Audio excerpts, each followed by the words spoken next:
Semua senyap ni. Okey, kalau tak boleh buka mic, boleh respond to chat. Okey, Fahmi. What is operation? Operation.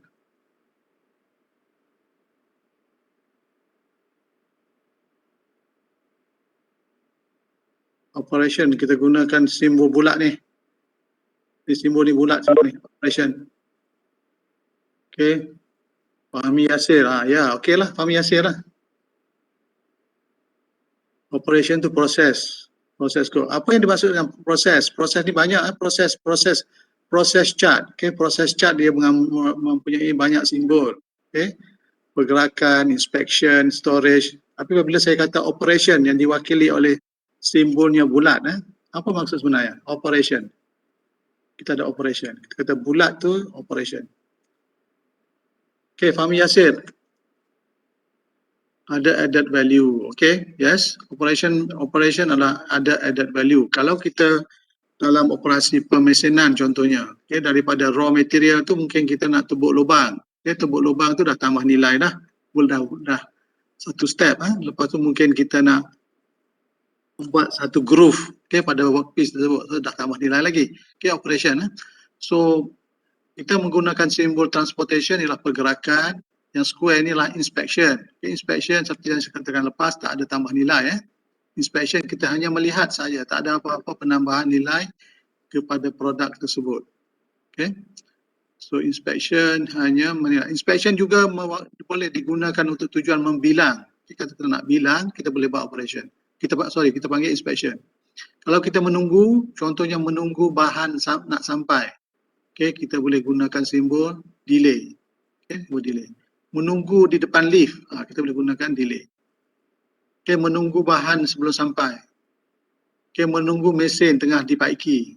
Okay, delay. Menunggu doktor sampai. Okay, itu delay juga. Okay.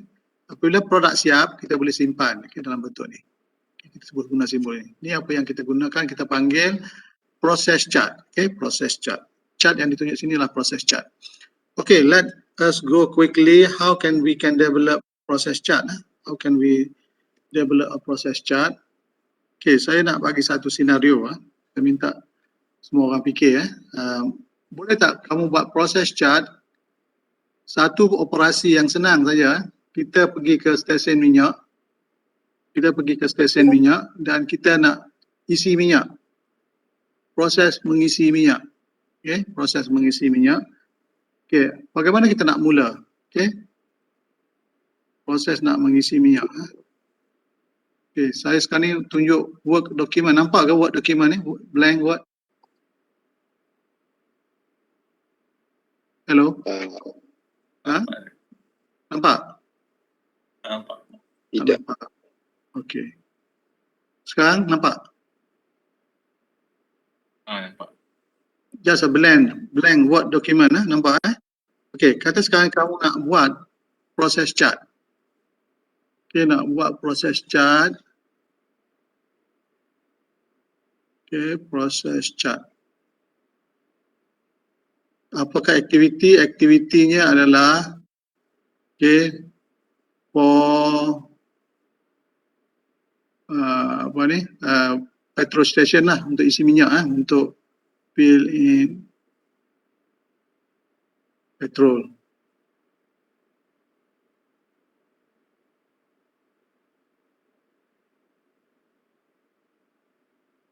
Car. Okay, kita ada kereta nak isi minyak. Okay, start with arrival.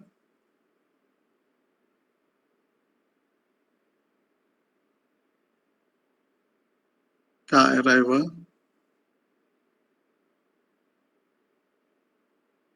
To station.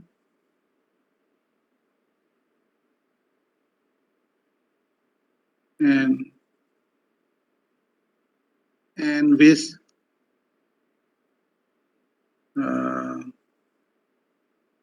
departure from station.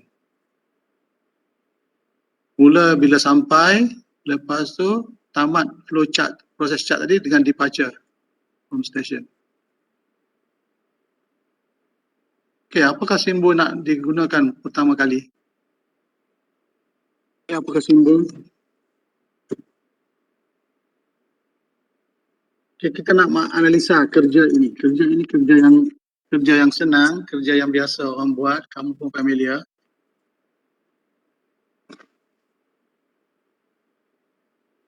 Okay, nak buat macam mana? Nak mula dengan apa? Okay, so Aiman kata transportation. Okay, transportation, dia pergi bayar kat cashier dulu. Okay, so let's start with arrival lah. Start with arrival. Okay, so jadi pada mulanya mungkin kita tak berapa familiar dengan simbol mana. Okay, start with car arrival. So jadi mungkin bila kata okay, car arrive, lepas kereta sampai apa? Car arrive to petrol pump. Okay, please write the chat box kalau tak nak cakap to petrol pump. Okay, the next one apa? Lepas sampai buat apa? Okay, dia pergi bayar. Okay. Okay, lepas bayar apa?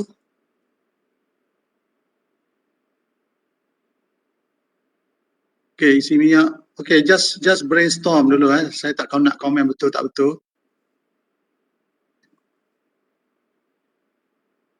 Isi minyak, after isi minyak.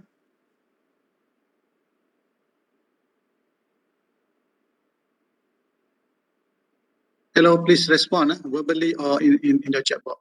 Kalau tidak saya panggil nama. Okay, if Tifazuddin, okay. Apa next one? Okay, ada kata ambil resit, okay. Ambil resit lepas isi minyak ke tak apa. Okay, ambil resit. Okay, start kereta. Ni dah tak ikut urutan, tak apa.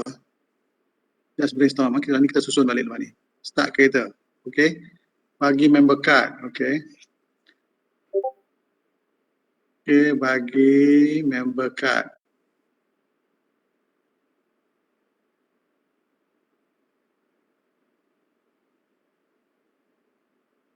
Okay, mati enjin. Mati enjin kat mana ni? Mati enjin lah di awal lagi mati enjin. Okay, matikan enjin. Ni orang mana ni enjin ni? Enjin kereta selepas berhenti, okay. Buka tank. Okay. Okay, tak apa, just list activity kita susun kemudian. Buka tank. Okay. Ingat nombor pump. Okay, yang nak pergi. Okay, ingat tak apa, mentally ingat tak apa. Okay, lepas bayar gerak diri. Gerak. Okay, gerak to kereta. Okay, gerak ke kereta.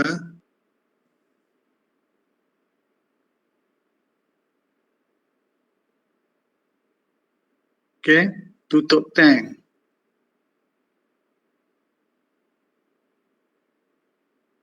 Okay, jadi sekarang ni tak ikut turutan. So sekarang ni tak akan jadi satu SOP lah. Apa yang kita nak buat sekarang ni ialah kita kena kaitkan dengan urutan yang sebenar. Okay, kalau kita kata arrive to pump, ini merupakan simbol apa? Arrive ni. Apa ni? Adakah operation, adakah transportation, ataupun inspection? Arrive to petrol pump. Operation. Kenapa operation? Dia masih bergerak. So actually this is car arrive. So basically you start with a movement. Okay, you bergerak. Okay, maknanya kereta tu still dalam proses perjalanan. Bayar I can say that this bayar is operation. Okay, dalam kes ini kita melihat kepada apa? Kita melihat pekerja customer tu buat apa. Okay, kita melihat customer buat apa. Tak ada apa-apa berlaku pada customer. Kita bukan yang mengeluarkan produk. Kalau produk mesti ada added value. Dalam kes ini tak ada added value. Yang berlaku adalah tugas tersebut berjalan. Okay, so jangan keliru. We are now try to document aktiviti yang dilakukan semasa mengisi minyak. Jadi tak ada added value dari segi orang tersebut. Kita nak melihat orang tu buat apa. Okey, isi minyak, okey, operation. Dari segi kepada orang tak ada apa-apalah, tetapi kepada syarikat ia memang menambah nilai lah. Ambil resip pun operation, start kereta pun operation, bagi member card pun operation, okey, mati enjin pun operation, okey, tutup buka tank pun operation, okey, gerak ke kereta pun operation. Sorry, this is transportation. Tutup tank adalah operation. Yang tak nampak ialah pergerakan. So jadi seolah-olah sekarang ni arrive, okey, selepas arrive apa yang kamu lakukan? Okey, sekarang kita kena lihat, kita nak follow apa? Nak follow kereta ke nak follow orang? Dalam chart ini.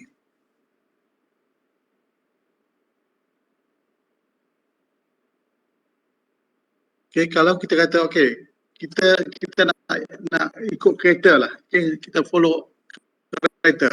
Kereta bergerak. Okey, kereta bergerak. Okey. Car move to petrol. Car move to pump. Okay. Kereta sampai ke depan. Lepas itu, kita sebenarnya kereta tersebut terpaksa diparking dulu. Parking dulu. Okay. So, there will be a delay. Okay. Waiting.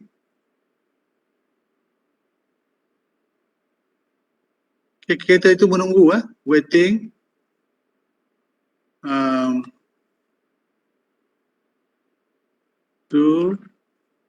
Sebenarnya waiting dulu, waiting the queue, waiting in queue. Okay, kadang-kadang sampai ke pump tak terus boleh dapat isi minyak. Waiting dulu, menunggu dulu giliran. Okay, lepas itu baru dah bergerak. Okay. Okay, kereta tersebut move. Okay, sebenarnya move to pump ni belum lagi. This is just entering. Yang pertama tu belum sampai ke pump lagi. You just enter the station. Okay, you just enter station.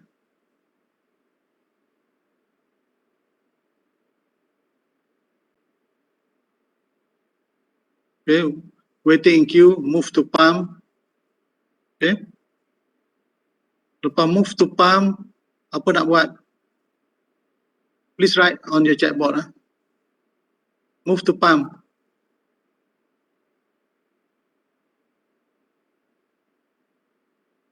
Hello. Move to pump. Terus boleh isi ke? Okay, ada kata mati engine. Okay. Okay, engine off. Okay, lepas engine off, buat apa?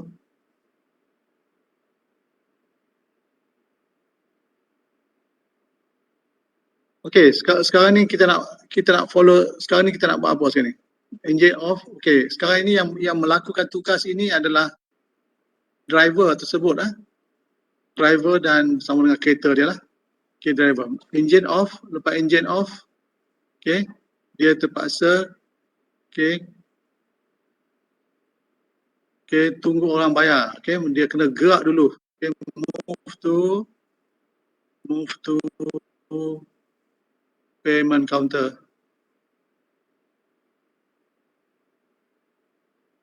Payment counter. Okay. Lepas sampai kat payment counter dah ada orang menunggu. So dia terpaksa menunggu lagi. Kereta pun menunggu, kita pun menunggu ni. Okay, delay. Okay, waiting to pay. Okay, apabila sampai turn dia, barulah dia bayar. Okay, payment. Okay, lepas bayar buat apa?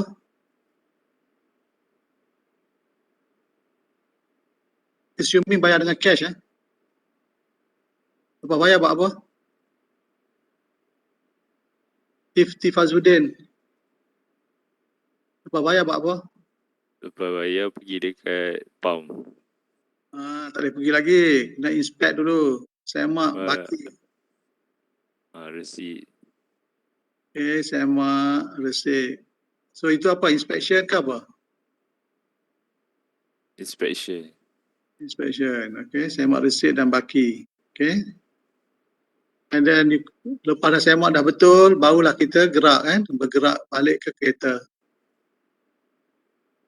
Okay, move to car.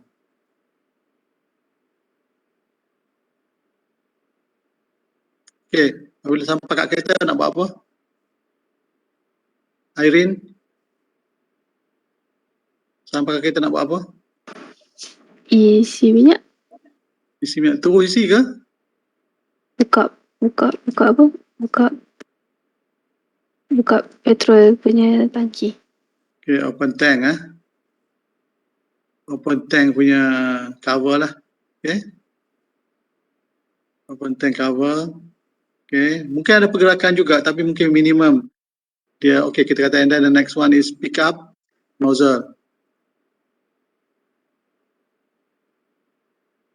Pump nozzle lah. Okay. Okey, jadi sebenarnya dia akan bersambung-sambung berterusan. Berterusan. Saya tak nak teruskan tapi I think you get the point. So, jadi dalam aktiviti ni, yang sini tadi kamu brainstorm saja, hanya operation semua, tak ada pergerakan. So yang sini tak lengkap lah, tak lengkap. So yang kita nak adalah setiap langkah itu perlu didokumentkan. Okay? Langkah. So jadi kita dapati, setelah kita dah buat macam ni, kita tahu okay, aktiviti mana yang sebenarnya yang tidak boleh dielakkan, aktiviti mana yang mesti dilakukan. Okay, kita lihat di sini. Okay. Sampailah kita siap. Okay, saya nak tanya, aktiviti mana yang kita boleh elakkan? Sekarang ni bayar mengisi minyak menggunakan cash. Ada cara lain tak bayar? Ada cara lain tak kita nak isi minyak? Boleh tak? Sekarang ni banyak kali bergerak ni. Move to pump. Okay, mati engine. Move to payment counter. Boleh tak kita tak payah pergi counter? Okay, boleh tak kita tak payah semak resit dan ambil baki? Okay. Boleh tak payah waiting to pay? Anda kata settle by Petronas. Okay, kita boleh menggunakan cara-cara lain. Kita boleh elakkan waiting to pay. Okay, kita pay menggunakan credit card. Okay, tak payah pergi beratur. Kita boleh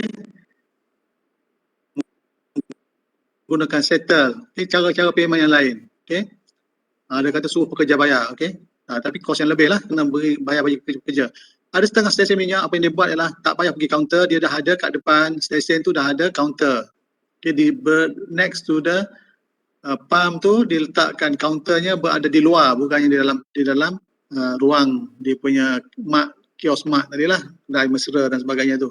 Okay, so ini adalah cara-cara setelah dia melihat apa? Dia melihat banyak sangat pergerakan, okay, banyak pergerakan, lama menunggu, okay, terpaksa semak. Jadi dengan kita buat analisa macam ni, kita boleh mengkaji apa yang kita panggil current method dengan cadangan penambahbaikan. Setelah kita buat tu, kita boleh bandingkan what is a current method.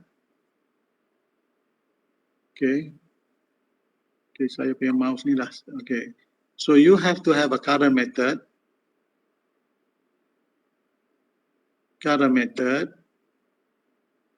Satu lagi adalah improve method ataupun propose method, propose improvement. Kita tak akan boleh membuat improvement selagi kita tidak faham current method. Propose improvement. So setelah kita dapati current method, apa masalah current method? Too much movement. Too many movement. Apa lagi current method? Waiting time.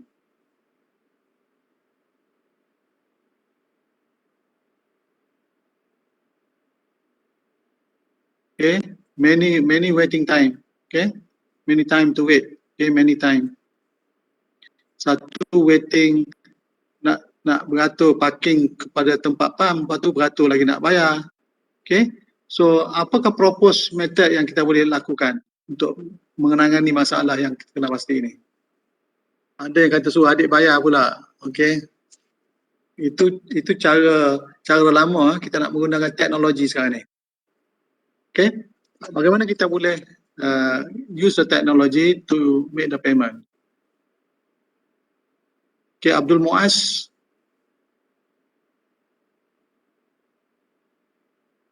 Okay, Muaz. Can we use the technology to improve the method? Mana pula Muaz ni? Okay, Anjas. Anjas Syafiq.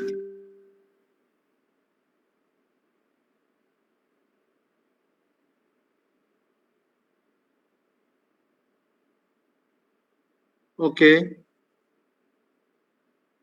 Tak ada suara Okay, tak apa. Okay, apa ni Amirul kata bayar online. Okay. Bayar online. Abdul Muaz cashless. Okay. Okay, Anjas. Saya nak dengar suara ni. Nak bayar macam mana?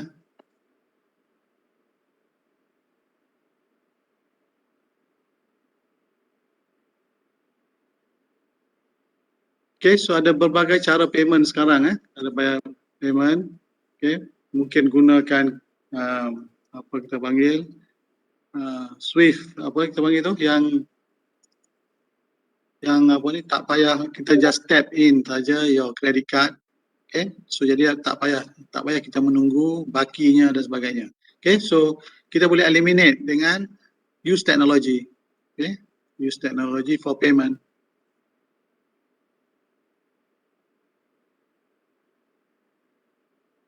Okay, cashless. Okay, use credit card dan sebagainya. So jadi banyak kita boleh elakkan dari segi peringkat-peringkat ini. Okay, so jadi kalau ini adalah apa yang ditunjuk sekarang adalah kaedah lama, kaedah manual. Jadi kita boleh okay, saya tak pasti kalau punya mouse ni dah macam tak berapa nak membantu Okay,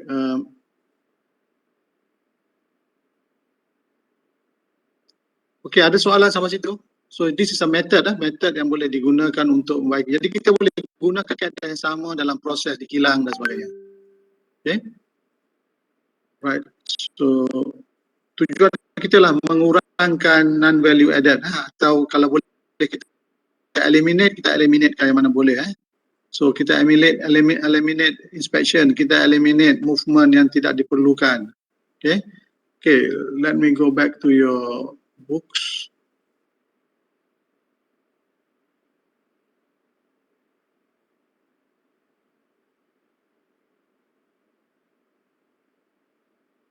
Ini kenapa keluar yang ni pula?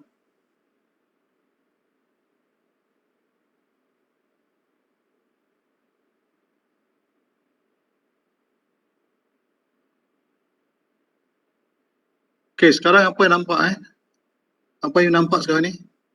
On the screen? Hello?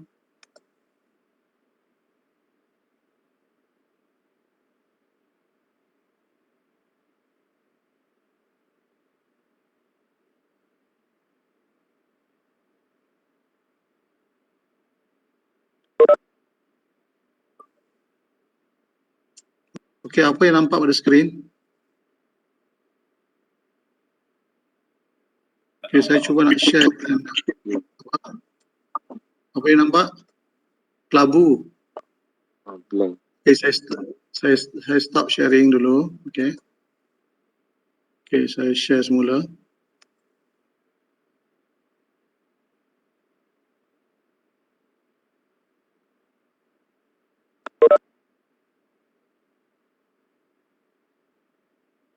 Okay, apa nampak sekarang ni? Ni nampak e-book kah? Hello? Minta respon Okay, saya tak nampak chatbot. Nampak apa? E-book ke apa? Nampak e-book.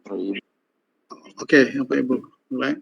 Okay, so jadi tadi saya dah bincang berkenaan dengan method. So you boleh gunakan flow diagram, process chart.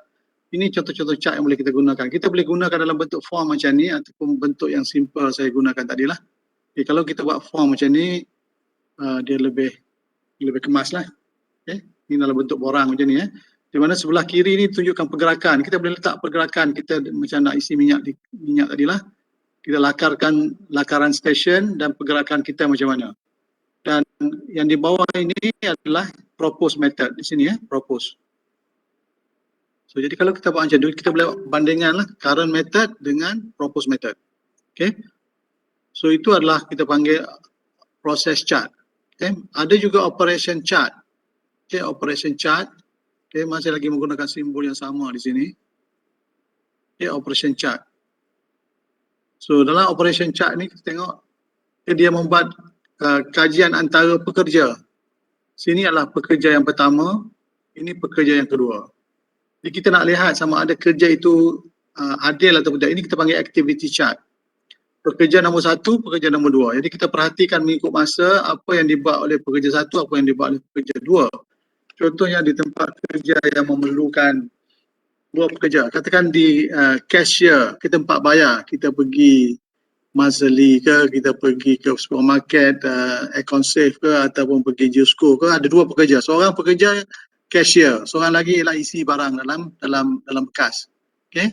Pekerja nombor 1, pekerja nombor 2. Jadi kita perhatikan apa yang dibuat oleh pekerja nombor 1, apa yang dibuat oleh pekerja nombor 2. Okay, jadi kita boleh perhatikan tugas mereka, adakah tugas mereka itu seimbang.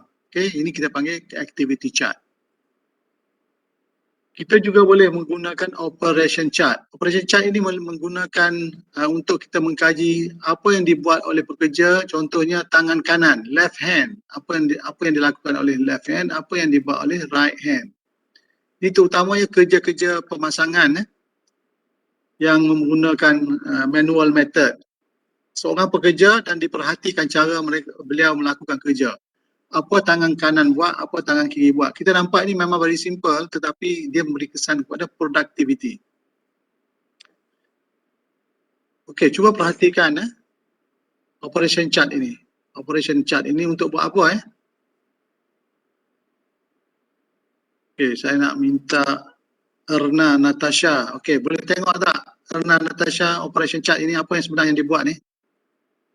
Boleh faham tak?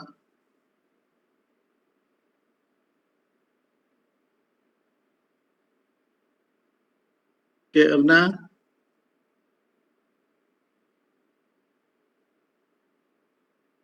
Yeah, I want to hear your voice. Please respond.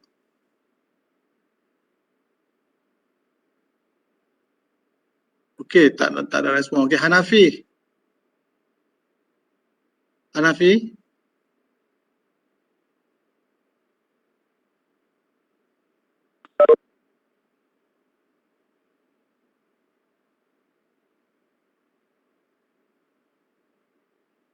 Okay, saya nampak ni ramai yang just using your phone to connected to class. So how you study just using the phone.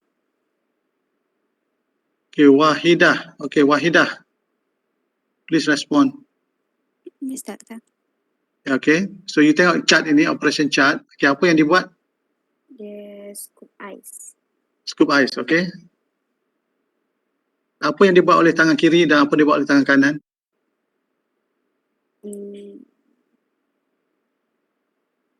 Tangan kiri dia pegang cup. Okay, tangan kanan? Dia pegang scoop. Dia apa? Tangan kiri pegang cup. Tangan kanan idle. Okay, idle maknanya tak buat apa-apa lah. Idle di sini kita gunakan simbol D D. Okay, yang ni reach cup ni reach cup ni maksudnya dia mengambil, dia mengambil cup, tangan kanan menunggu sahaja. Ini kalau kita nak memperhatikan cara seorang pekerja melakukan tugas. Okay, tangan kiri mengambil graph. Graph tu maknanya dia memegang lah. Reach tu dia tangan tu menuju ke cup tersebut. Menuju reach for cup, lepas tu graph. Graph tu dia pegang cup tersebut. So tangan kanan masih lagi idle, tak buat apa-apa. Lepas tu move the cup. Dia ambil cup tersebut, dia gerakkan sejarak 6 inci. Okay, so simbol yang dipakai adalah anak panah ni. Tangan kanan masih tak buat apa-apa. Okay, pada langkah yang keempat, tangan kiri memegang cup. Okay, apa tangan kanan buat?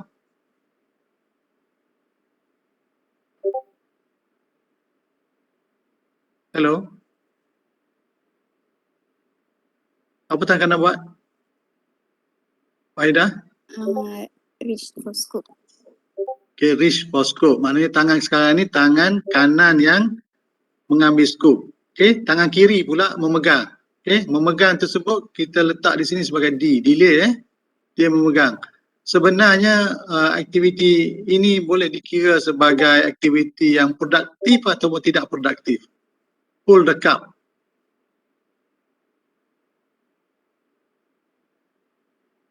Tak produktif. Ha? Tak produktif. Tidak produktif. Apa cara kita boleh gantikan?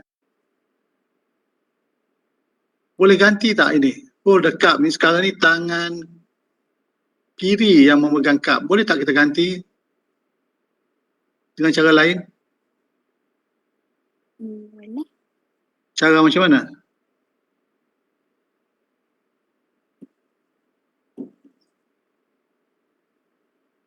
Hanafi kata tukar tangan, no. Sekarang ni kita ada cawan nak isikan ais dalam tu. Okay. Satu tangan memegang cup, satu tangan lagi memegang scoop. Soalan saya, boleh tak kita improve cara kerja ini?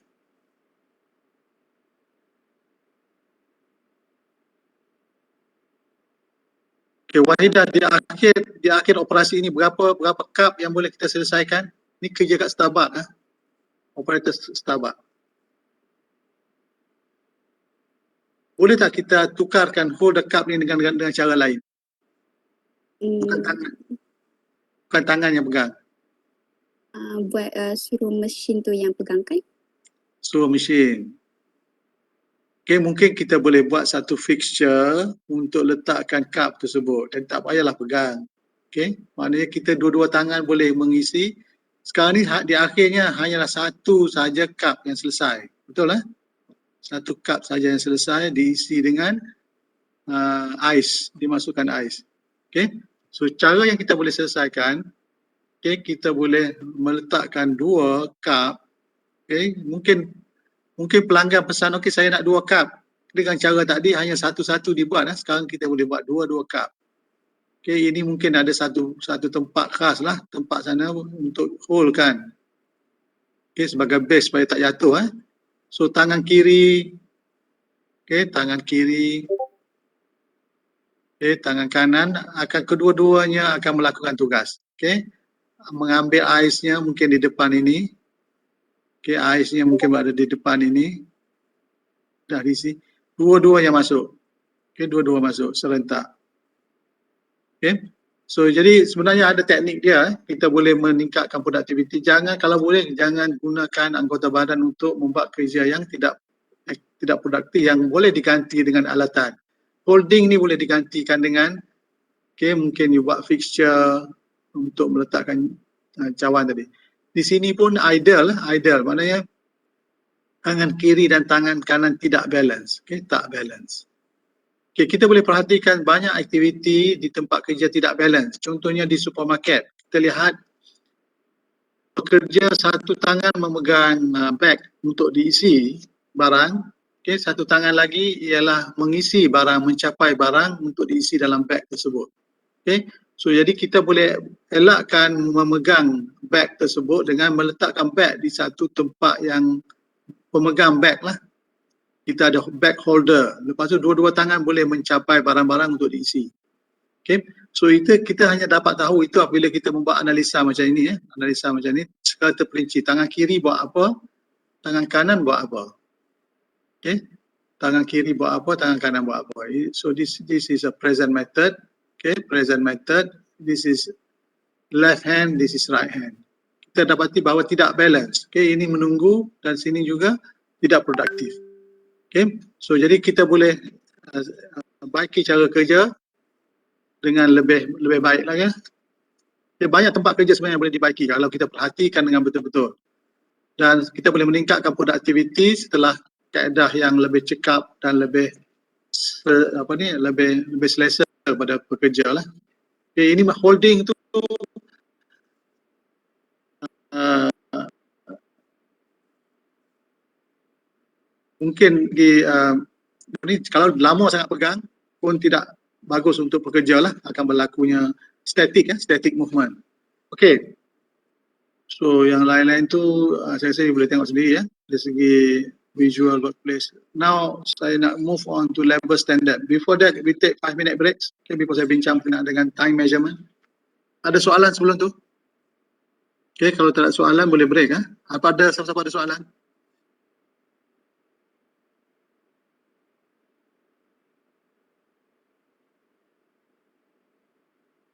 Okay, so kalau tak ada, just 5-minute breaks so that we can come back and I will discuss time measurement.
Okay, boleh kita...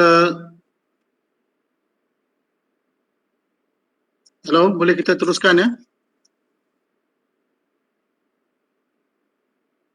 Boleh, Saya Doktor. lihat, okay, saya lihat dalam ni ada dalam okay, 41 orang. Di mana 23 orang lagi, 22 orang lagi hilang ni. 1/3 yang ikhlas ni. Ada apa ni? Malam ni ada test ke?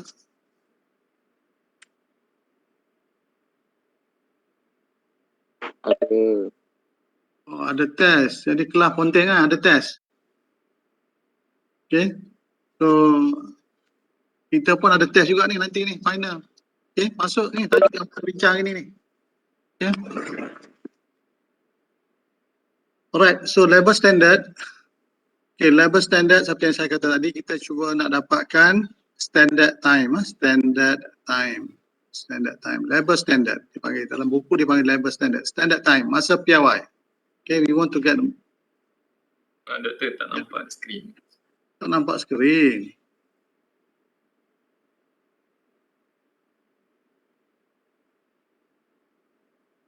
Okay, sekarang nampak tak? Nampak tak sekarang? Hello? Nampak tak? Tak nampak. Okay, saya stop dulu.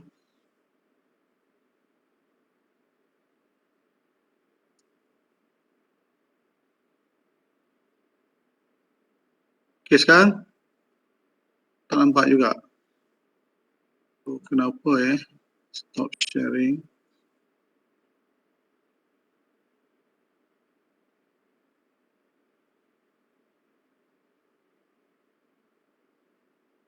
Sekarang?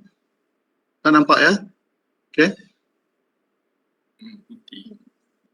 Okay, so labor standard. Nampak ke? Nampak tak ni? Ada yang kata putih je. Dah nampak. Nampak, okay. Okay, labor standard. Okay, labor standard page 420 dalam buku teks. So we are talking about how can we develop a standard time. Okay, standard time untuk berbagai kegunaan lah. Okay, antara kegunaan standard adalah okay, untuk membantu kita okay, okay, untuk menentukan contohnya labor content, okay, labor cost, untuk menentukan cost buruh. Apabila kita tahu berapa lama masa yang diperlukan, kita boleh tentukan cost, okay, cost bayaran ataupun cost atau bayaran pekerja. Kita tahu, okay, untuk bayaran pekerja, kita tahu suatu unit itu memerlukan berapa lama masa, jadi kita boleh chargekan, okay, untuk bayaran pekerja berapa sebenarnya satu unit yang dikeluarkan, okay, bahan mentahnya berapa, okay, dan seterusnya lah supaya kita boleh buat anggaran. Akhirnya pengeluaran produk tersebut nak jual dengan harga berapa setelah mengambil keuntungan. Kita boleh menentukan staffing level, berapa orang pekerja diperlukan untuk mengeluarkan, okay, dengan adanya masa piawai okay. Dan banyak lagi lah advantage So these are antara kenapa kita perlu mengadakan piawai tersebut, bayaran insentif. Okay, bagaimana nak mengukur? Okay, how can we measure? Okay, so untuk mengukur masa piawai ada 4 cara. Ya, ada 4 cara. Okay, 4 cara untuk mengukur masa piawai. Okay, saya nak minta okay, Anastasia, okay, boleh sebut pada saya 4 cara yang ada depan mata ni. Anastasia, what are the 4 methods for okay to measure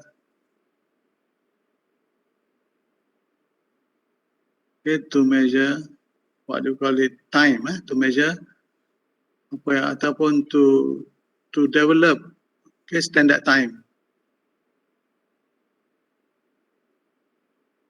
Anastasia, okay, ataupun siapa-siapa je lah. Okay, ada 4 cara. Apakah cara tersebut? Historical experience. Okay, Jacob. Okay, historical experience. Okay, second one. time studies. Time studies. Okay, Azhar. Okay, bagus. Okay, next. Predetermined time standard. The predetermined time standard. And then the last one, Work sampling. work sampling. Okay. Kenapa saya suruh baca? Saya pun boleh baca. Okay, saya nak pastikan dekat sana tu tak tidur. Okay, historical experience. Okay, ini bermaksud kita menggunakan data-data yang lepas untuk menentukan masa piawai bagi tugas yang baru. Okay, mungkin ada kesamaan dari segi aktivitinya. Okay, jadi kita boleh gunakan historical experience. Kalau masa yang lepas untuk memotong satu batang besi mengambil masa 3 minit katakan. Jadi kalau kita ada tugas yang baru juga memerlukan pemotongan besi, kita gunalah masa 3 minit tadi yang pernah kita lakukan. Katakan tugasnya adalah memasang panel pintu. Okay, memasang pintu. Kata pekerja construction, pekerja buruh pembinaan. Untuk memasang pintu mengambil masa 30 minit. Okay, pada masa yang lepas kita dah ada pengalaman tersebut. Jadi kita kata okay, pasang pintu 30 minit based on my experience. So 30 minit bayaran gajinya berapa. Jadi kita boleh tentukan berdasarkan pengalaman yang lepas. Sebab kita pernah membuat kajian tersebut dengan pekerja sebelum itu. Okay, kaedah kedua kita panggil time study. Okay, ini kita panggil direct time study. Direct time study bermaksud kita membuat observation. Okay, direct observation. Okay, direct observation, time study, direct observation. Kita ambil jam, kita pergilah observe. Okay, kita ukur masa dia. Okay, bagaimana rasanya reaksi pekerja? Kita depan dia, kita pegang jam. Nazrin, okey tak macam tu? Kita observe pekerja, kita pegang jam, tengok berapa lama you potong besi ni ataupun pekerja masakan di restoran. Kita tengok berapa lama dia potong bahan-bahan. Potong ayam satu ekor berapa lama masa. Okey tak? Okey doktor. Okey. Pegang jam, lepas tu tengok dia ukur. Okey tak? Okay, betul. Dia bekerja tak selesa. Okey. Tak selesa. Banyak ni tempat-tempat nak buat latihan praktik, dia nak kerja-kerja macam tu. Okey.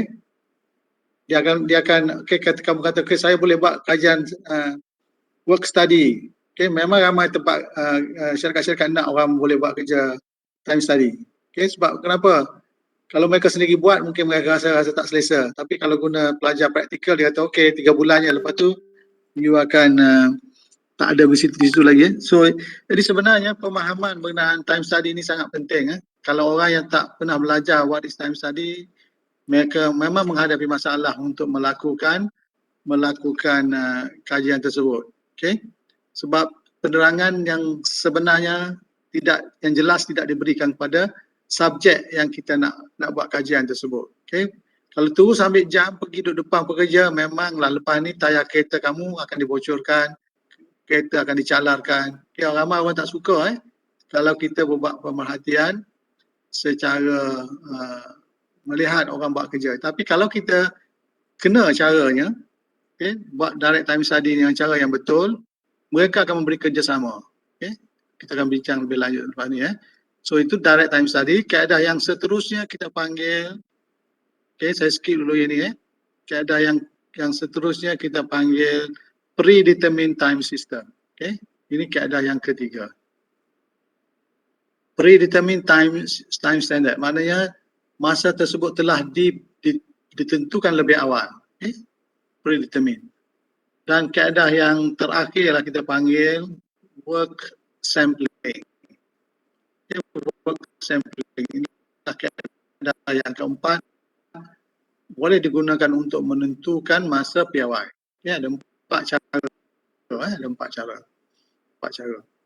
So, okay, cara yang pertama tadi menggunakan work experience, historical data, itu straightforward lah. Okay. Cara yang kedua, yang kata direct observation, ini menggunakan stopwatch. Okay, menggunakan stopwatch. Jadi, kita perlu sebelum sebarang kajian berkaitan dengan time study dilakukan, kita perlu menerangkan kepada pekerja tujuan sebenarnya melakukan time study. Okay, you have to explain. Okay, explain to the workers purpose of the study. Okay, purpose of study. Kalau tidak diterangkan, pekerja akan mempunyai anggapan negatif. Okay, mungkin dia kata kamu ni nak memberitahu pada bos, okay, memberitahu kepada bos masalah ataupun prestasi pekerja tersebut. Okay, mungkin pekerja itu akan beranggapan mereka tidak melakukan tugas sebaik mungkin. Jadi mereka takutlah. Okay, explain the purpose. Tujuan adalah kita kata kita bukannya nak mencari salah, okay, tetapi tujuannya adalah untuk membantu pekerja, okay, memberi keselesaan, mencari cara yang lebih selamat, lebih cekap dan lebih produktif. Okay, so time study ni dia ada kaitan dengan method study juga. Okay, setelah kita membuat ukuran, kita dapati mungkin masanya lama, then kita go back kepada method lah untuk for improvement. So I have to explain the purpose. The purpose is to assist the workers. Okay, to assist workers. Okay, saya punya mouse ni macam dah tak berapa jalan. Okay, to assist the workers. Okay, assist macam mana? Mencari cara yang lebih baik. Okay, cara yang lebih baik, cara yang lebih cekap, cara yang lebih selamat. Okay, dan juga kita minta kerjasama daripada pekerja to cooperate. Okay, so you have to request them to cooperate. Cooperation. Kalau kita tu sambil jam pergi depan dia, memang akan jadi masalah. Okay, dah lah datang buat LIA. Okay, nak ukur orang buat kerja pula. Okay, so jadi ada juga organisasi yang menggunakan pelajar buat LIA untuk tujuan tersebut. Okay, kenapa? Sebab seperti saya katalah, ini adalah satu tugas yang mungkin tak ramai orang suka. Kenapa tak ramai orang suka? Mereka tidak faham sebenarnya tujuan work study dan mereka tak boleh menerangkan kepada pekerja. Okay, so jadi kita perlu menerangkan kepada pekerja, tujuanlah to assist the workers to find a better method. Okay, minta pandangan mereka, apakah yang perlu dibaiki. Mungkin mereka akan minta kita memerlukan tools, jigs and fixture yang baru. Kita memerlukan kursi yang baru, kita memerlukan lighting yang baru, kita memerlukan sequence of operation yang lebih baik. Jadi kita berbincang dengan mereka, barulah kita akan mendapat kerjasama. Okay, explain the purpose clearly. Okay, request the cooperation. Dan kalau boleh kita kata, okay, mungkin kita ajar kepada mereka, why not you do it your own timing with your friend. Okay, kita sediakan borang-borang yang bersesuaian.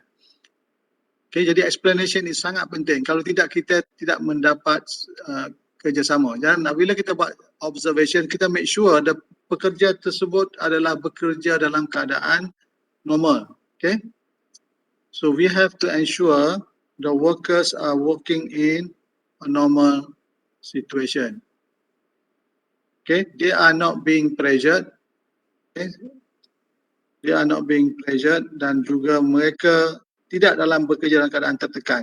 Sangat penting kalau kita nak set up, okay, standard time. Okay, sekarang ni kamu masih lihat e-book betul Sebab saya punya screen dah macam lari-lari sikit. Hello?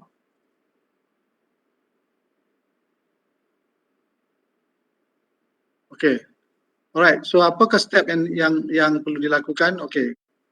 Kita perlu pastikan a trained and experienced person. Orang yang nak melakukan time study mestilah trained and experienced. Dia mesti dilatih dan mempunyai pengalaman. Okay. Kalau as a LI student diminta buat ni, okay, kena baca lah buku. Okay, nak tolak tak boleh, nak buat LI kat situ kan, nak cari tempat bukan senang. Okay, you must be trained and experienced, okay, to do the activities. Okay, train yang macam mana? You kena tahu macam mana nak pecahkan aktiviti tugas kepada elemen-elemennya. Bagaimana elemen? Seperti yang saya buat tadi lah. Masuk stesen kereta, pecahkan pergerakan, pecahkan mana menunggu, pecah manakan operasi. Itu kita define the task of the study and break into elemen-elemennya. Okay, divide the task into precise element. Okay, dengan tugas yang besar tadi dipecah kepada elemen-elemen yang terperinci. And then we decide berapa kali nak buat ukuran, and then kita akan buat time and record activity, and then kita buat rating. Okay, kita kena terang kepada pekerja kita nak memberi satu masa piawai untuk membantu syarikat yang menentukan kadar upah yang bersesuaian. Kalau you bekerja dengan lebih cepat, syarikat ada alasan nak beri bonus. Kalau you kerja lambat, kita nak tahu cara nak baiki supaya dia boleh direngkaskan. Okay, so we need to have the rating of the performer. Bila kita buat kajian, kita mesti ada rating. Kita akan beri percentage. Sama ada pekerja itu bekerja dalam keadaan normal, ataupun dia lambat, ataupun dia terlalu cepat. The next one adalah kita perlu membuat pengiraan. Kita panggil observe time. This is the formula, observe time. Sum of the time recorded to perform the activity, and then kita akan teruskan mencari masa normal. Okay, kita ada observe time. Okay, time ni ada boleh dipecah kepada 3. Time. First time yang kita dapat observe time.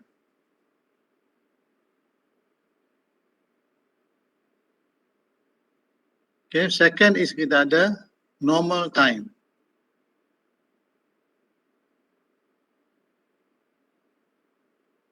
Okay, the third one adalah kita panggil standard time. Okay, jadi dalam kita membuat standard time, kita perlu mencari observe time dahulu, lepas tu normal time dan juga standard time.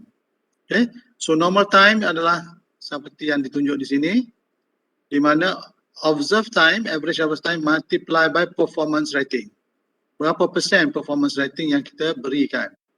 Okay, seperti yang saya kata tadi, kalau dia bekerja dengan normal, bagi 100. Kalau dia lambat, kita bagi less than 100. Kalau dia cepat, kita tambahkan lebih daripada 100 rating dia.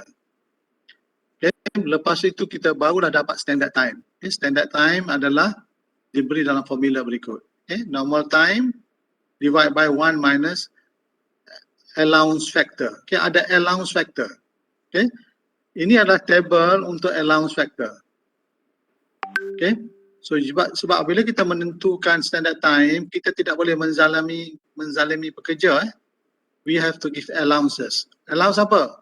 Allowance ini termasuklah personal allowance. Kita beri personal allowance. Pekerja nak berehat seketika, pekerja untuk pergi ke tandas, pekerja untuk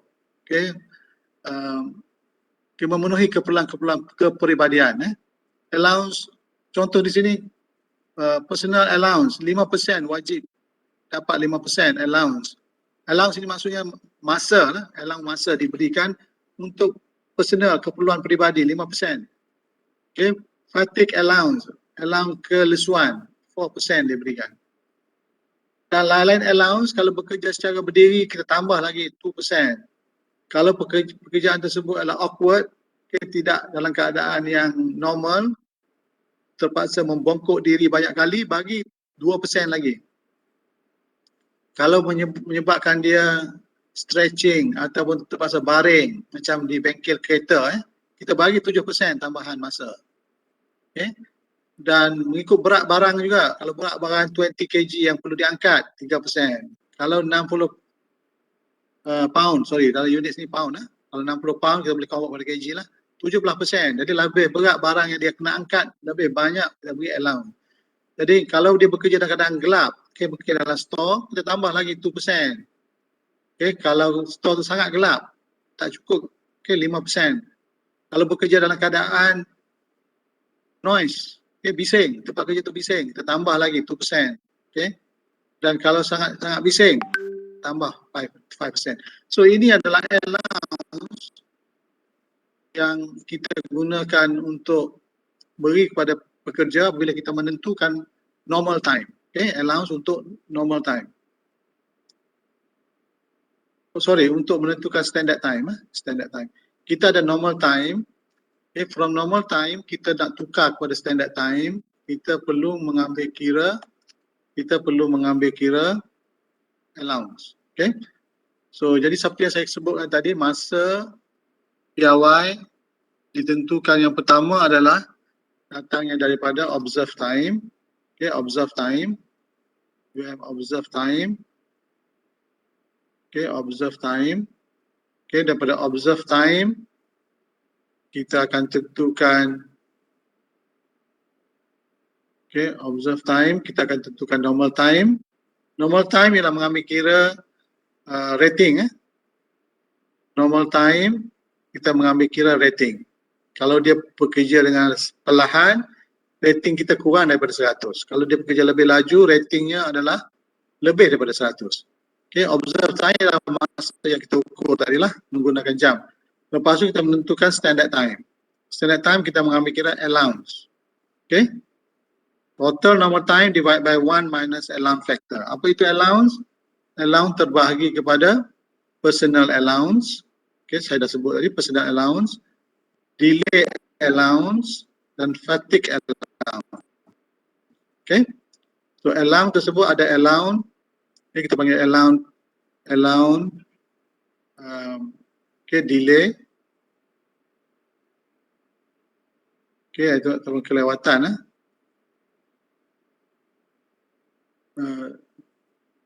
Sorry, ada silap ni. Okay, dia ada personal allowance. Okay, dia ada delay allowance. Okay, dan dia ada fatigue allowance. Inilah allowance keletihan. Okay. So, untuk membolehkan kita mendapat standard time. Jadi, standard time ialah total normal time divide by 1 minus allowance. Berapa persen allowance? Inilah jadualnya. Okay, jadualnya. Okay, mungkin boleh tengok contoh di sini. A time study. Okay, saya nak minta. Okay, let me see. Okay, boleh sama-sama tolong baca?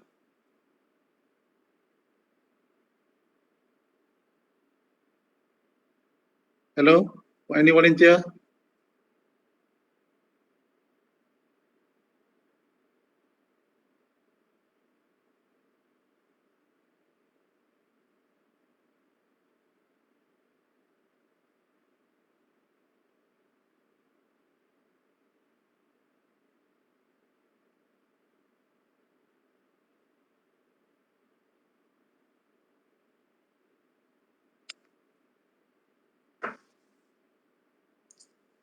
Hello? Hello, ya? Saya tolong baca, baca. Doktor. Okay. The time study of a work operation at a Red Lobster restaurant yielded an average observed time at 4 minutes. The analyst rate that the observed worker at 85%. This means the worker performed at 85% of normal when the study was made. The firm used a 13% allowance factor. Red Lobster want to compute the normal time and the standard time of this operation.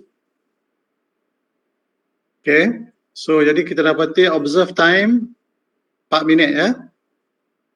4 minit. Dan lepas itu normal time, ingat normal time adalah observe time multiply by performance rating. Berapa persen performance rating?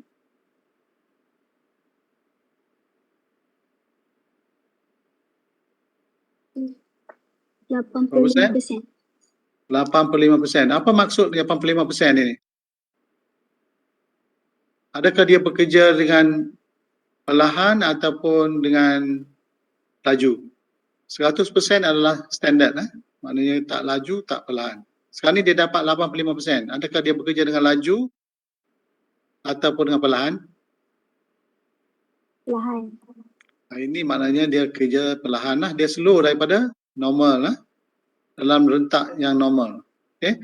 This is 100, this is normal pace. Kita kata normal pace, rentak yang normal. Bagi seorang pekerja yang telah terlatih, okay, 100% kita beri.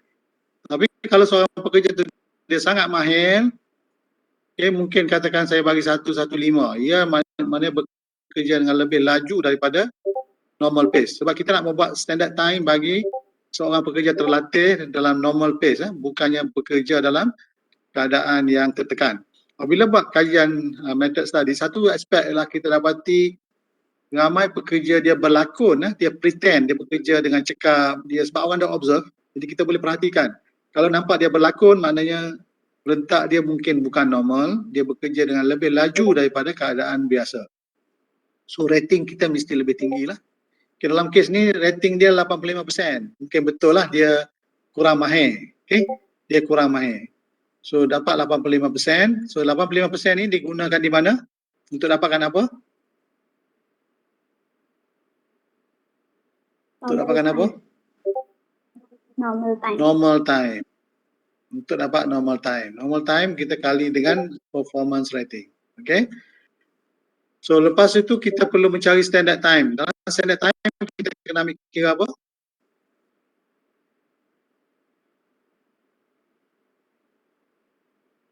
Ambil kira apa? Allowance factor. Allowances factor. Okay, di sini telah diberi 13%. Ini kita anggap bahawa telah mengambil kira allowance peribadi, allowance keletihan dan juga allowance kelewatan tadi. Kita dah tengok jadual. Tapi dalam kes ini telah diberi. Jadi kalau telah diberi, masuk je lah number-nya. Okay, 4. Di sini 4 kali 0.85 dapat 3.4. Okay, 3.4 di sini maknanya sebab performance rating dia slow. Sebenarnya dia mengambil masa yang lebih lama daripada sepatutnya. Okay, dia mengambil masa 4 minit tapi sebenarnya 3.4 minit je. Okay, kita buat adjustment kat situ. Dia bekerja lebih perlahan. So jadi untuk mengambil kira allowance kita tambah balik. Caranya normal divide by 1 minus 0.13. So akhirnya kita dapat 3.9. 3.9 adalah masa piawainya. Right? So itu kalau satu aktiviti. Kalau kita mempunyai banyak aktiviti yang kita pecah kepada elemen-elemen, contohnya adalah seperti berikutlah. Job element yang pertama adalah compose. This is untuk satu tugas yang simple lah ni. Tugas ini adalah berkaitan dengan menyediakan surat. Menyediakan surat. Compose a type written letter. Okay, yang kedua type, lepas tu letak stamp. 3 benda ya. Kita buat observation, ini adalah observation cycle. Kita panggil lah observation cycle. Kita ulang 5 kali. Okay, dia buat surat pertama, lepas tu buat surat yang kedua, surat ketiga, surat keempat, surat kelima. Jadi kita ukur. Okay, yang pertama ialah 8 minit. Type, envelope address 2 minit. Tanpa stamp 2 minit. Lepas tu kita tengok buat tugas yang kedua pula. Benda yang sama. Kalau dalam proses pembuatan mungkin ini adalah buat komponen workpiece 1, workpiece number 2, workpiece number 3, workpiece number 4, workpiece number 5. Lepas tu kita akan dapatkan dia punya average lah. Okay, tapi kita dapati dalam cycle ini ada sesuatu yang tidak kena berlaku. Apa yang kamu perhatikan dari jadual ini? Apa yang kamu perhatikan? Kalau nak compose the letter, untuk letter yang pertama 8, ini 10, ini 9, 21, 11. Ada sesuatu yang tak kena ke?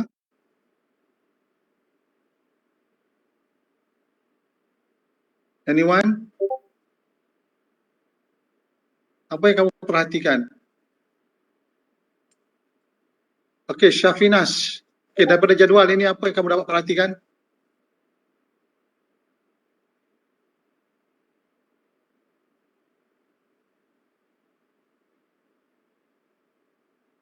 Ada tak ni Syafinas ni?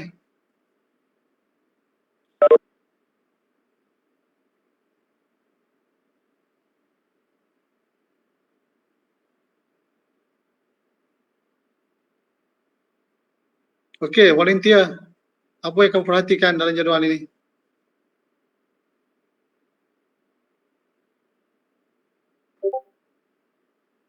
Minute 4. What happened minute 4? Apa masalah Anastasia minit yang keempat? Okay, 21. Okay, ini maknanya kita panggil this could be outliers. Okay. Okay, sesuatu yang tidak normal berlaku dah masa merekod. Okay, masa pertama 8, masa kedua 10, 9, tiba-tiba 21. Something is wrong. Maknanya masa inilah bukan masa yang sepatutnya. Mungkin pada ketika ini berlaku sesuatu. Okay, jadi kita perlu eliminate this time. Okay.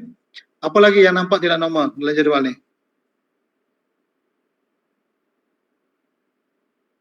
Apa lagi? Okay, Uqbah, Kamal. Okay, what do you observe dalam jadual ini?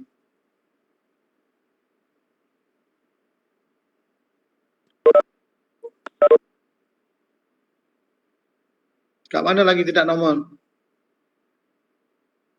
Uqbah?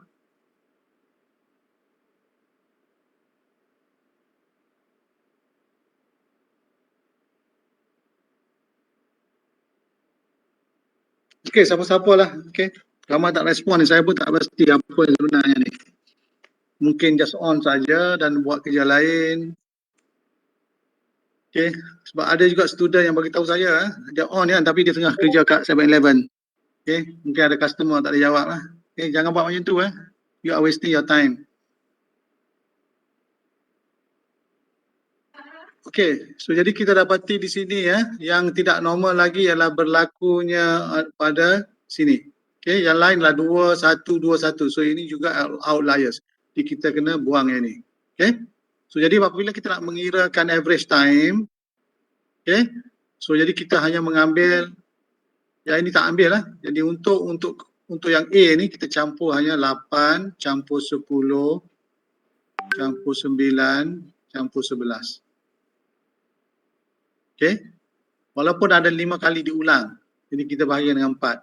So itu akan berikan average kat sini So average observed time. Average observed time. Okay. Begitu juga yang kedua tak masalah, terus boleh campur. Okay, dapatkan masa di sini. Yang ketiga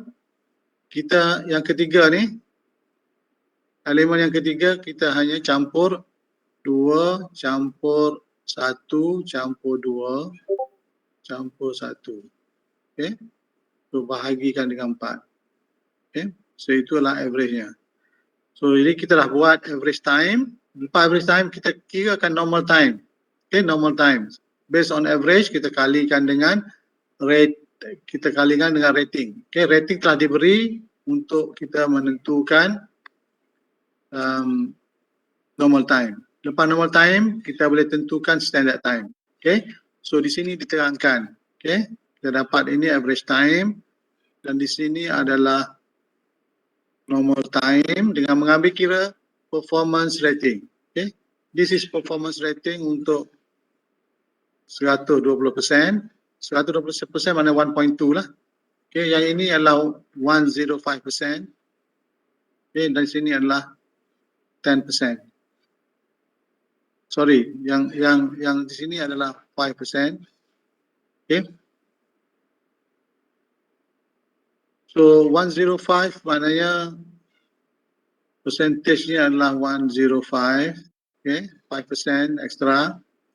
Dan di sini adalah 110. Okay. So ini boleh memberikan kita normal time bagi setiap elemen tugas tadi. Okay, elemen A, elemen B ini kita panggil elemen. These are the element. These are the job element. Okay, job element. Job element yang ada adalah A, job element adalah B, job element adalah C. Okay, job element. So jadi sekarang kita telah dapat normal time. So normal time ini kalau allowances yang sama bagi setiap elemen kita boleh campur teruslah. Okay, 11 campur 2.311.65 dapat jumlahnya. Okay. So standard time boleh didapati dengan mengambil kira allowance. Okay, allowance-nya adalah 15%. So jadi masa asalnya 15.336, setelah mengambil kira allowance dia jadi 18.07. So inilah kita panggil standard time. Okay, standard time. Okay, so itulah caranya kita menentukan standard time berdasarkan kepada direct time study. Okay, so mungkin kita akan tanya berapa kali nak ulang membuat observation ini. Okay, ada formula umum di mana berapa kali observationnya mencukupi. This is the formula untuk menentukan. Kalau di atas tadi kita hanya buat 5 observation. Okay, di sini kita buat 5 observation terutamanya untuk preliminary untuk kita pada permulaan. Okay, preliminary study kita ambil 5 kali observation, tapi kalau kita nak tahu berdasarkan statistik berapakah bilangan yang perlu kita ulang supaya kita dapat keyakinan tertentu. Contohnya kita nak dapatkan confidence interval 95%. Okay, berapa kali kita perlu ukur. Formulanya diberikan di sini, N. Formulanya adalah diberikan di sini. Di mana N-nya, okay, berapa kali nak buat observation, N sama dengan Z S, okay, divide by H X bar. Ini formula untuk menentukan how many observation perlu dilakukan.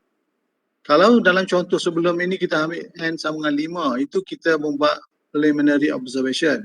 Tapi kalau kita nak buat secara yang lebih tepat, kita kena tahu what is the confidence level. Kalau we want it 95%, okay,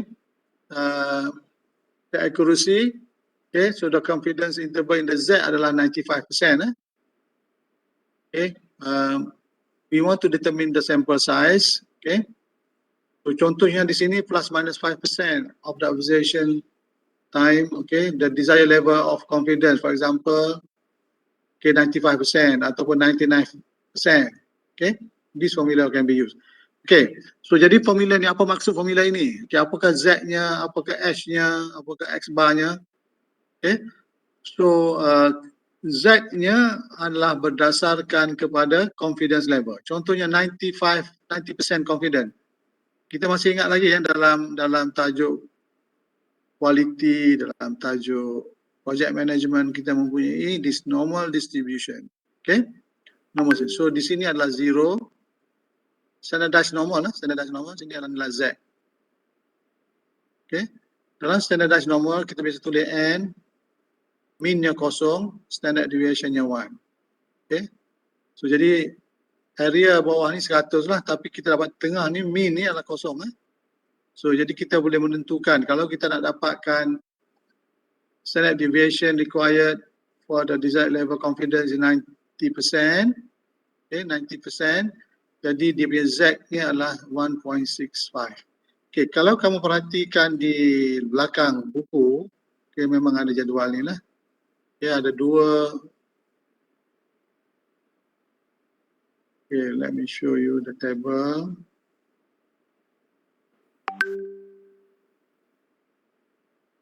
Okay,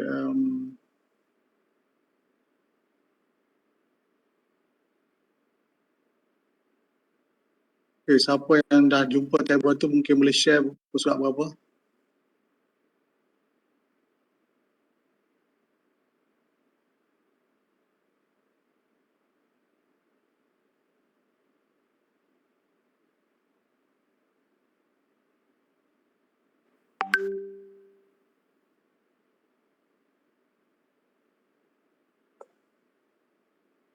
Okay, muka surat berapa, siapa dah jumpa?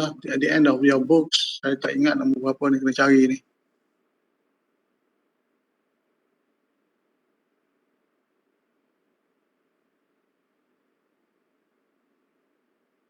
Okay, appendix.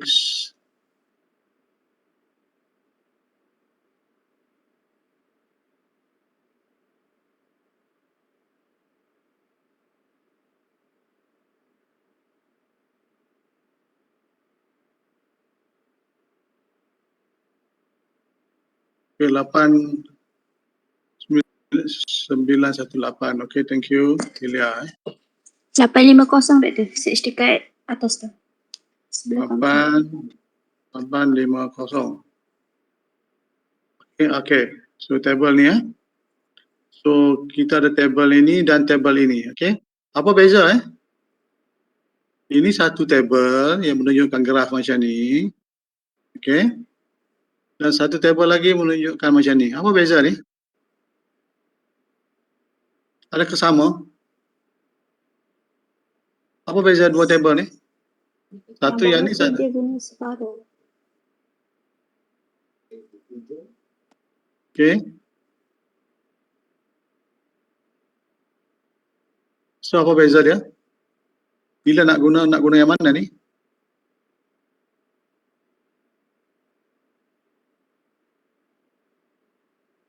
Okay, so this is one-sided, okay. Okay, cuba lihat yang ni Okay, memang ada diberi penerangan di sini lah. Okay, dia memang standardized normal. Kalau tengok mean pun kosong sini mean kosong. Okay, normal curve area, mean adalah kosong. Okay, garisan mendata ni horizontal pun Z. Okay, tapi yang bezanya shaded area. Okay, shaded area. Okay, so table ini menunjukkan, okay, you must know how many standard deviation that point to the right of the mean. Okay, maknanya dia mengambil daripada satu garisan di sini. Okay, dia adalah ke sana. Okay, the area under the normal curve to be read directly from the normal table. Okay, so the total area under the curve is, for example, 1.55. Let's say Z is 1.155. Okay, standard deviation to the right, okay, of the mean is, kenapa to the right? Oh, to the right, standard deviation to the right. Okay, so jadi dia nak tahu standard deviation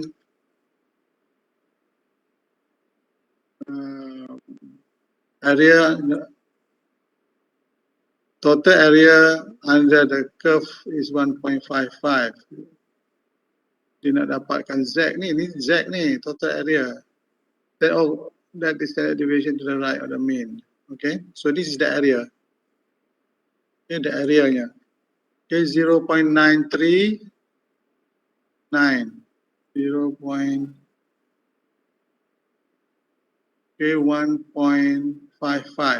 Okay, 1.55. So berada di sini ya. Okay, so that is the area to the left. Okay, to the left. The area to the left. Curve that to be read directly from normal. For example, dia ada curve to a point that is, betul lah ni? Kenapa dia kata standard deviation to the right? Oh, to the right of the mean. Okay, so ada mean dia kat sini ya. To the right sini lah. Okay, this is the mean. Ke sebelah kanan nilai Z ni. Okay, betul lah. Okay, itu maknanya keseluruhan kawasan ini. Kalau kita tengok yang graf ini pula, okay, graf ini menunjukkan, okay,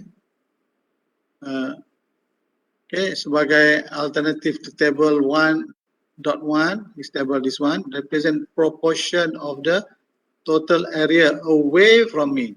Okay, away from mean. So this is the mean. So ke sana. Okay, away from mean. Kalau tadi adalah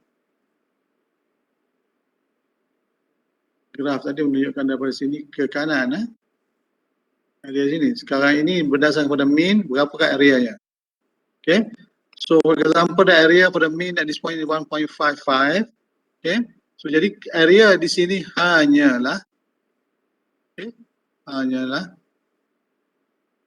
itu saja, 0.43943.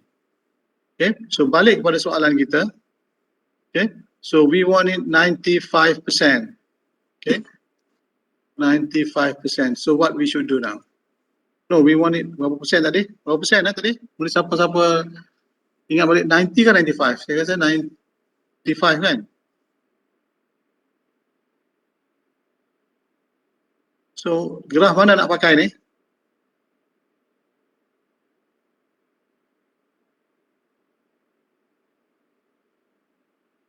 Yang mana satu nak pakai?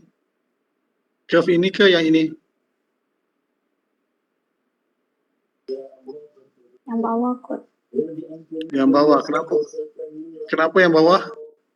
Sebab kita nak cari tengah-tengah dia punya probability. Okay. So jadi kita sekarang ni berapa persen tadi? 90% kan? Is it? Hello? 90 kot doktor.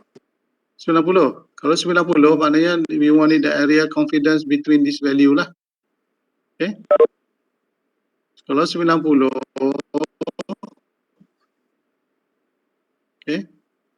So 90%. Kalau 90%, okay.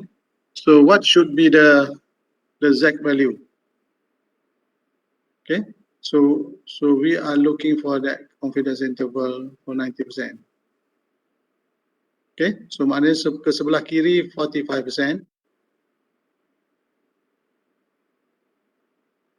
Okay, sebelah kanan 45%. Okay, oleh kerana ini diberi separuh saja. Okay, so what should be the Z value?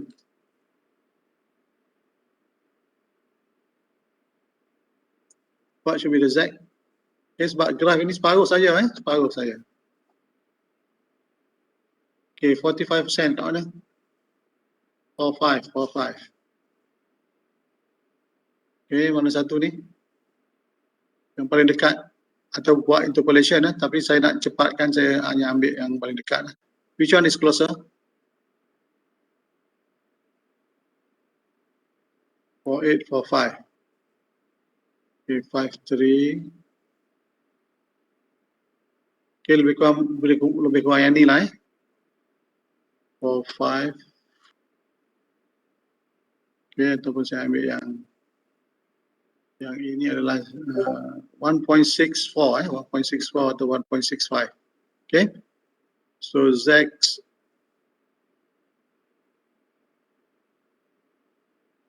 665 lah. Okay, 65. Okay, so I go back to that table tadi. Muka surat berapa tadi?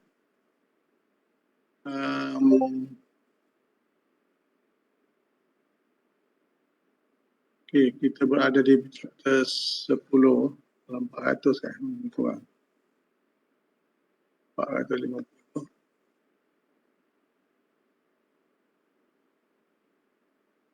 Okay, ini chapter 11. Okay, chapter 10 tadi 463 dekat search. 463. Okay. Jadi kita nak menentukan ini nilai ni. Okay. So 1.65 betul lah ni. 1.65 90%. So Z-nya adalah 1.65. Jadi inilah nilai Z yang kita masukkan dalam formula ini. Okay. Kalau cuba kita lihatkan table tadi table tadi pada muka surat berapa tadi, ingat balik berapa table tadi? 600 berapa? 850. Okay, kalau kita gunakan jadual ini, okay, katakan kita ambil 0.9 lah. This one kan, lebih sini 0.9. This one kan, somewhere kat sini. Dapat tak jawapan?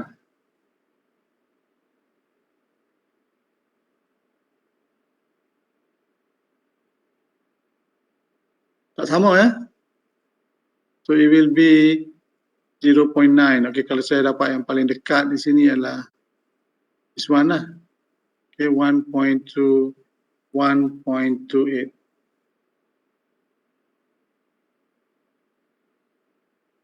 Okay, boleh faham kan ni apa yang saya nak sebut? Okay, 1.28. Okay, this is 90%. Tetapi 90% di sini adalah di mana Z-nya adalah 1.28. Okay, 90%-nya di sini. Ke sebelah kiri, 90%. So jadi itu adalah kalau dalam kita nak buat project management, bolehlah kita pakai katakan nak kita nak siapkan tugas. Okay, 90% dengan 90% chances dia ke sebelah kiri. Okay, tapi sekarang ini kita nak menentukan dalam kes ini adalah confidence interval. Okay, jadi kita menggunakan cara ini. Okay, okay, di mana Z di sini adalah 1.65. Ke sini pun Z equal to minus 1.65. Okay, berada di sini. Berbeza dengan Z sini ya. Kalau Z sini, you ambil Z sini, dia adalah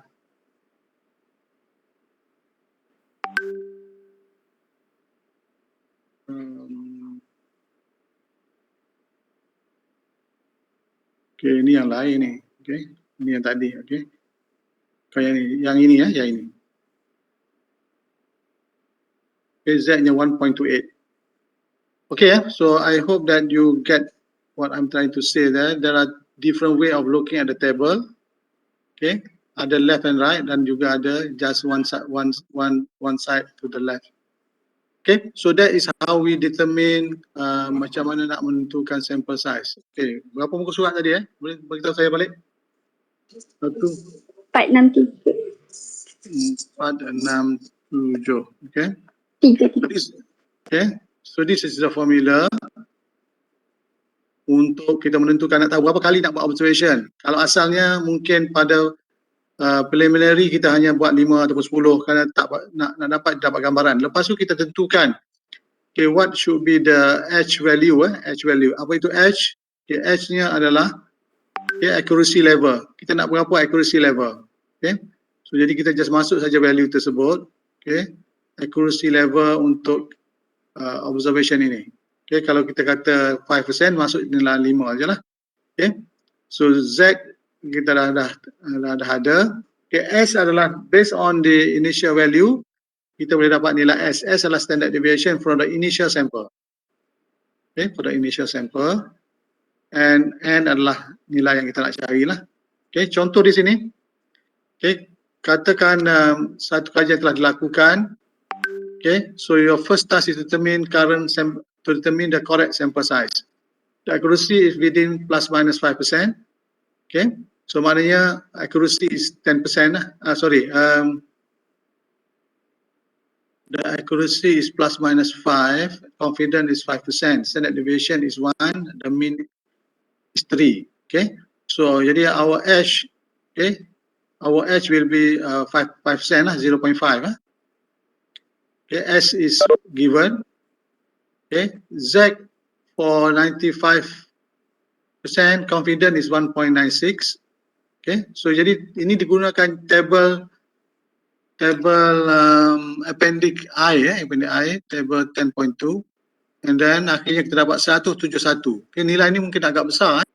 Jadi terpulanglah pada kita nak ikut tak 171 ni mungkin makan masa berbulan-bulan nak buat observation. Ini hanya theoretical lah. Mungkin dalam praktikal tak possible nak run 171 kali, tapi theoretically 170. Mungkin untuk praktikal tak perlu accurate, begitu sekali accurate, mungkin kita kata okey mungkin buat 10 kali ataupun 20 kali pun dah memadai lah. Kalau 171 ni makan masa yang lama, tapi theoretically kita tahu bagaimana nak mengira berapa kali observation yang perlu dibuat. Okay, dengan menggunakan formula yang diberi di sinilah. Okay, formula yang diberi. Okay, so X bar ini adalah nilai daripada initial sample. Okay, initial sample. Kalau dalam kes yang kita dapat tadi, initial sample kita adalah 5.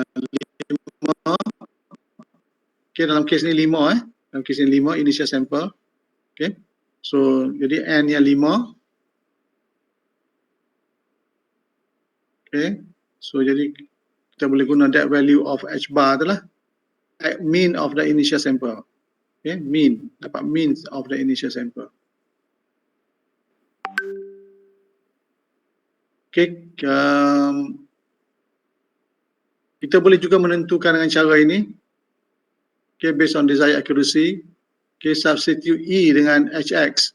Okay, HX itu diganti dengan E, di mana E adalah mewakili absolute time of acceptance error. Okay. So this is the error lah. Okay, kita juga boleh kira cara macam tu. Alright, the other one is predetermined. I think you boleh tengok sendiri lah. Predetermined ni biasanya menggunakan table lah. Table sama ada table MTM. Okay, it's just like catalog lah. Kita boleh guna catalog. Berapa dia beri masa setiap satu. Ada masa dalam bentuk TMU. Okay, time measurement unit. Semua time ini dalam bentuk TMU. Kita tengok apa yang dilakukan, beratnya berapa, susah, kepayahan kerja nak dilakukan. Okay, dan MTM code dengan MTM code, dan inilah masa yang diberikan. Dan masa ini diberi dalam TMU. Okay, TMU. Unitnya TMU. Okay. So ini dalam macam kita tengok jadual, table lah, ini tak table. So sistem ini kita panggil MTM system. Okay, somebody have done it in a lab and then dia dah come up with the value. Satu TMU bermaksud, okay, 1 TMU okay, bermaksud 0.006 minit. 0.006 minit. So jadi inilah nilai TMU. Nilai yang diberi dalam jadual inilah TMU unit. Okay, bukannya masa biasa, masa dalam bentuk TMU. Jadi kita boleh pilih masa yang sesuai dan kita tentukan berapakah masa TMU-nya bagi setiap aktiviti. Jadi tak perlu buat direct observation guna jam. Tengok jadual saja. Okay, terutamanya kalau aktiviti belum ada, kita dah boleh estimate masa aktiviti tersebut. The next one adalah berkaitan dengan work sampling. Work sampling ini adalah lebih ringkas. Kita buat observation macam seorang mando, buat pemerhatian kepada pekerja dan akhirnya kita hanya menentukan sama ada pekerja tersebut busy ataupun tidak. Okay, the issue di sini adalah nak menentukan berapakah observation yang perlu dibuat. Bilangan observation yang perlu dibuat diberi oleh formula ini. Okay, number of required sampling observation. Jadi work sampling, pekerja itu seorang mando ataupun supervisor pergi ke workshop floor dan buat observation. Tengok saja. Pekerja sedang melakukan tugas. Kita panggil ini work sampling. Pemeriksaannya sangat senang. Kita hanya, okay, first time kita buat adalah kita tengok preliminary sample, ambil preliminary sample dan tentukan sama ada pekerja tersebut busy ataupun idle. Okay. Kita turun tengok observation, observe pekerja. Kita boleh observe lebih daripada seorang pekerja. Okay, dan tentukan sama ada pekerja itu adalah busy ataupun idle. Itu saja. Okay. Kita akan apa ni? Nak tahu percentage of busy. Observation itu dibuat beberapa kali dalam satu tempoh masa lah. Okay. So jadi setelah observation dibuat, kita nak mungkin preliminary observation dilakukan dulu, preliminary observation dilakukan dan kita nak tentukan berapakah the correct observation yang sepatutnya. Kalau dapat certain confidence level, kita boleh gunakan formula ni lah, ZP 1 minus P. Okay. So di mana P adalah proportion, okay, estimate proportion time or worker is observed busy or idle. So sebab P, okay, 1 minus P. So kalau kita ada P ini adalah busy, okay, 1 minus P adalah idle lah. Tak jadi masalah lah, mana-mana satu idle. Dia adalah just opposite of that. Kalau dia adalah 80% busy, sini 0.8, yang dalam adalah 0.2. Okay, itu yang digunakan di sini. Z itu macam biasa seperti sebelum ni, based on confidence interval. Dan kita ada H. H adalah error berapa yang kita patut tersanggup menerima daripada kiraan ini. Okay. So jadi dalam contoh di sini diberikan 25% of the time the workers are idle. Dibuat pemerhatian dan dapati 25% masa yang kita buat observation. Kita buat observation mungkin katakan kita buat 50 observation. 50 kali pergi check. Daripada 50 kali itu kita check tu, kita dapati 25% daripada 50 kali kita pergi itu, kita dapati 25% of the time dia adalah idle. Dia tak buat kerja. Dia berborak katakan. Okay, 75% lagi dia bekerja. Okay, so jadi kita nak tahu berapa kali observation, inilah formulanya. Okay, formula yang digunakan pada tahap 95 point, pada Z equal to 2, Z equal to 2 di sini, Z equal to 2, confidence level adalah 95.45. Okay, dan dapati kita sebenarnya perlu buat 833 observation. Okay, so jadi ini contohnya, kalau kita nak buat observation tersebut 833, contoh di sini 833 observation dibuat dan kita dapati pekerja tersebut on the phone, idle, personal time discussion with supervisor, filing, dan kita asingkan kemudian yang idealnya berapa. Okay. So dan didapati di sini yang idealnya, okay, on the phone kita kira apa sebagai bekerja or meeting. Ini bekerja. Ini tidak bekerja. Okay. Personal time. Okay. Discussion with supervisor. Ini dikira bekerja. Okay. Filing ini dikira bekerja. Okay. On the phone ini dikira bekerja. So jadi daripada sini kita dapati ideal and 62 personal time. So ini dan ini sebenarnya tidak bekerja. Okay. So ini masa ideal. Okay. Yang lain-lain ini. Okay. Yang lain-lain kita boleh kira dia adalah masa. Okay. Yang lain-lain kita boleh kira dia adalah masa. Okay. So ini adalah masa busy. Masa busy. Okay. So jadi kita hanya menggunakan masa tersebut sahaja untuk menentukan dalam kiraan kita. Okay, this is apa yang kita panggil acceptance sampling work sampling. Okay, work sampling. Jadi berdasarkan kepada keluaran yang kita hasilkan, kita boleh tentukan masa piawai berdasarkan kepada work sampling. Oleh kerana masa pun dah tak ada, saya berhenti di sini dulu, and we will have another class on hari Rabu. Hari Rabu saya akan masukkan productivity. Okay, itu saja. Ada apa pertanyaan? Okay, kalau tak ada, thank you very much. Dan saya plan sebenarnya nak buat at least 2 hours lagi additional time supaya kita dapat membuat persediaan untuk exam. Okay, nanti kita akan tentukan dalam WhatsApp group lah. Okay, Assalamualaikum warahmatullahi wabarakatuh. Thank you.